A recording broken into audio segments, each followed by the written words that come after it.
Банк орны гишүүд Монгол Улсын засгийн газраас уур амьсгалын өөрчлөлтийн тухай хуулийн төслийг боловсруул улсын хурлд өргөн мэдүүлсэн. Монгол Улс уур амьсгалын өөрчлөлтөд хамгийн эмзэг орны нэг болоод байгаа өгөөд сүүлийн 80 гаруй жилийн хугацаанд манай орны агаарын дундаж температур 2.5 хэмээр нэмэгдэж, ган зууд, үер, шороо, шуурга, зэрэг, гамшигт үзэгдлийн давтамж, эрчим эрс өсөж байна. Зөвхөн 23-аас 24 оны зуудын улмаас 9.1 сая толгоймол орогдож, эдийн засагт 2.8 их найт төгрөгийн хохирол учирсан. Уур амьсгалын өөрчлөлт байгаль орчны төдийгүй эдийн засаг, хүн амын амжиргаа, үндэсний аюулгүй байдлын асуудал болсныг харуулж байна.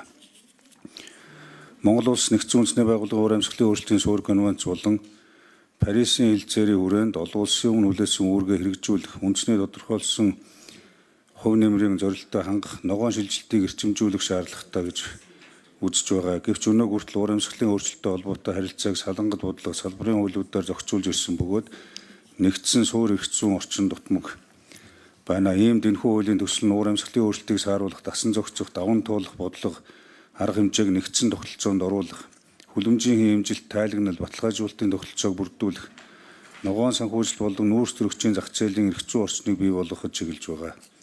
Түүнчлэн Монгол Улс 2026 онд нэгдсэн үндэсний байгууллагын чөлжилтөө дэмжих тухай конвенцийн талуудын 17 дугаар хурал буюу COP17 их орондоо зохион байгуулах гэж буй энэ цаг үед уур амьсгал, чөлжилт, газрын дөрөөлөл, тогтвортой хөгжлийн асуудлаар үндэсний манлайлал бэхжүүлэх, олон улсын хамтын ажиллагааг өргөжүүлэх, ногоон хөрөнгө оруулалт татах эрх зүйн суурийг бүрдүүлэх стратегийн ач холбогдолтой юм.